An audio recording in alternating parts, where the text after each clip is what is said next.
నమస్తే, నేను మీ ప్రశాంత్. హైదరాబాద్లో ఒకప్పుడు కోకాపేట్ అంటే అసలు ఎవరికీ తెలియదు. అలాంటిది ఇప్పుడు రియల్ ఎస్టేట్ పరంగా మంచి రిచెస్ట్ ప్లేస్ అయిపోయింది Kokapet.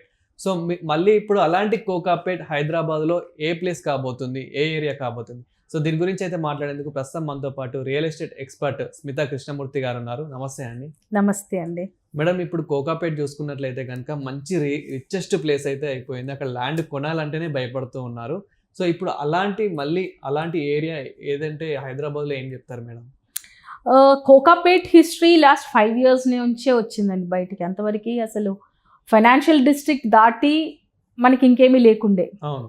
Okay, so last 5-6 years ముందు మనకి కోకాపేట్ అనేది సడన్గా హైలైట్లోకి వచ్చేసింది. నియోపోలిస్ కోకాపేట్. అది ఏమైందంటే బేసిక్లీ ఆబ్వియస్లీ గవర్నమెంట్ ల్యాండ్స్ ఉండింది, గవర్నమెంట్ ఆప్షన్ వేసింది, 100 కోట్ల ఎకరం గురించి కూడా మనకు తెలిసిందే.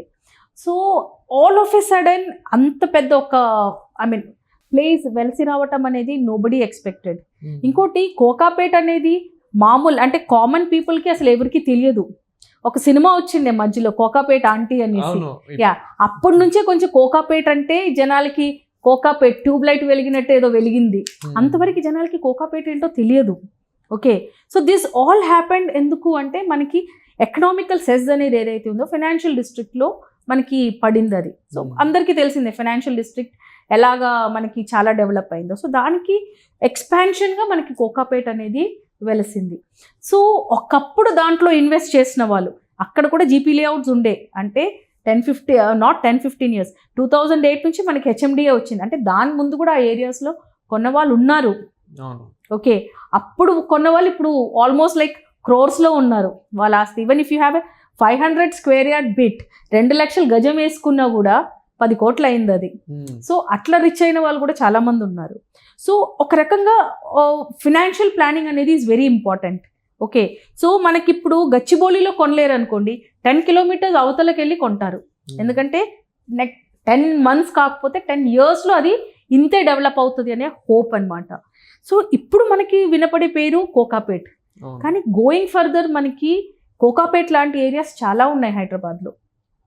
ఓకే, ద నెక్స్ట్ ఎక్స్పాన్షన్ మనకి ఇప్పుడు నెక్స్ట్ నియర్లో ఉండేది మనకి బుద్వేల్. ఓకే, బుద్వేల్ ఏమైంది అంటే బుద్వేల్లో మనకు ఒక 100 acres అంటే టోటల్ 360 acres గవర్నమెంట్ ల్యాండ్లో 100 acres ఆప్షన్ జరిగింది మొన్న.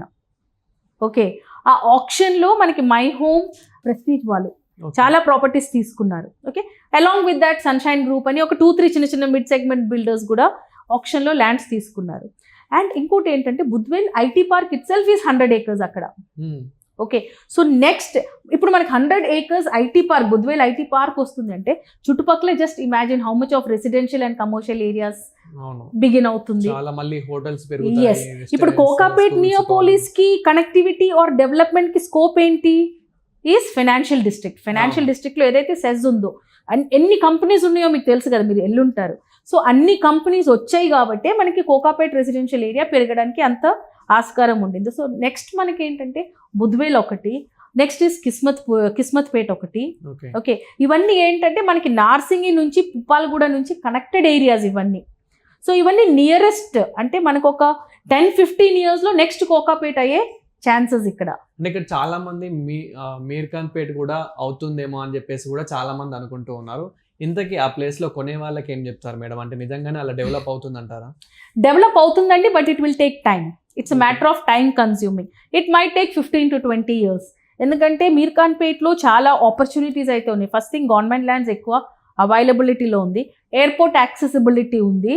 ఇంకొకటి ఏంటంటే మనది ఏదైతే ఫ్యూచర్ సిటీ అనౌన్స్ చేశారో ఇవన్నీ చుట్టుపక్కల అక్కడే ఉన్నాయి కాబట్టి the scope for it is very high. కానీ comparatively if you compare it will take next another 20 years. So అంటే there is one more segment here అండి. మీకు డబ్బులు ఉంటే మీరు బుద్వేల్లో పెడతారు, లేదంటే కిస్మత్పూర్లో పెడతారు, లేదంటే నార్సింగిలో పెడతారు. డబ్బులు లేని వాళ్ళు ఏం చేస్తారు? దూరం వెళ్ళి నెక్స్ట్ అప్కమింగ్ ఏరియాస్లో ఇన్వెస్ట్ చేస్తారు. సో మీ బడ్జెట్ బట్టే మీ ఇన్వెస్ట్మెంట్ కూడా అయ్యేది. Okay, so if you have less money, ఇప్పుడు ఇక్కడ ఫర్ ఎగ్జాంపుల్ నియోపోలిస్ కోకాపేట్లో మీకు 2 లక్షల గజం ఉంది. ఓకే, 1.6, 1.8, 2 lakhs వరకు మీకు గజం ఉంది అక్కడ. అక్కడ మీరు 2 lakhs గజం పెట్టలేరు అనుకోండి, మీరు మీర్ఖాన్ పేట్కి వెళ్తారు. ఎందుకంటే అక్కడ మీకు ఇప్పుడు కూడా 40-45,000లో మీకు ల్యాండ్స్ ఉన్నాయి. ఇంకా కొంచెం దూరం వెళ్తే మీకు 20,000లో కూడా మీకు ల్యాండ్స్ ఉన్నాయి. Okay, so based on your budget people invest. So going further మనకి హైదరాబాద్లో కోకాపేట్ ఎక్కడెక్కడ ఉంటుంది అంటే ఐ కెన్ నేమ్ 10 ప్లేసెస్. ఇప్పుడు చందన్వల్లి హబ్ ఒకటి మన కేటీఆర్ గారు అనౌన్స్ చేశారు. ఓకే, అక్కడ చాలా ఉన్నాయి properties which is coming under SEZ. Okay, మనకి కిటెక్స్ వాళ్ళ ఇన్వెస్ట్మెంట్ ఉంది, Amazon warehouse, I mean what is the data centre ఉంది, మైక్రోసాఫ్ట్ ఎక్వైర్ చేసింది ల్యాండ్స్. కాకపోతే హియర్ వాట్ బికమ్స్ కోకాపేట్ అనేది it depends on the time. ఇప్పుడు ఇక్కడ మనకి నార్సింగి ఏరియాలో ఎలా ఉంది మేడం? ఎందుకంటే అక్కడ మనకు అంతా చూసుకున్నట్లయితే కనుక ఔటర్ రింగ్ రోడ్డు మంచి ప్రశాంతమైన వాతావరణం కనిపిస్తుంది. ఎందుకంటే సైకిల్ ట్రాక్ అవన్నీ మనకు కొంచెం పీస్ఫుల్ ఉంటుంది. అక్కడ ఎలా ఉంది madam? Narsingi is completely develop అయిపోయిందండి. ఒకప్పుడు మణికొండ అంటే డ్రై ఏరియా అనేవాళ్ళు, కానీ మిషన్ భగీరథ ఎఫెక్ట్తో ఏమైందంటే ఆ వాటర్ ప్రాబ్లమ్స్ అనేది హైదరాబాద్లో 100% వ్యానిష్ అయిపోయింది. సో ఏ ప్లేస్కి ఆ ప్లేస్కి డిమాండ్ వచ్చేసింది. ఎర్లియర్ మణికొండలో water problem was the main issue. Summer వస్తే రోజు ట్యాంకర్లే. So once you have that, అంటే బేసిక్ కమ్యూనిటీస్ ఇవి, రోడ్స్ ఒకటి, కనెక్టివిటీ ఇంకోటి, వాటర్ ఒకటి, ఎలక్ట్రిసిటీ, డ్రైనేజ్ సిస్టమ్, ఇవన్నీ మనకి చాలా ఇంపార్టెంట్ థింగ్స్ మన బేసిక్ డైలీ నీడ్స్ని సపోర్ట్ చేయడానికి. సో నార్సింగి అనేది ఆ వాటర్ ఇష్యూ దాటంగానే it is become a prime location. ఎందుకంటే Narsingi is very close to financial district, Gachibowli, towards హైటెక్ సిటీ ఆల్సో. ఇంకోటి ఏంటంటే 100% this is residential areas. So నార్సింగిలో కూడా మీకు 1.5, 1.6, 1.7 వరకు గజం ఉంది. So Narsingi is also 100% well developed. ఇంకోటి ఏంటంటే ఓవరాల్ కనెక్టివిటీ. ఆ ఏరియాకి చుట్టుపక్కల మొత్తం మీరు ఎక్కడ పోయినా కూడా మీకు సర్వీస్ రోడ్ ఉంటుంది.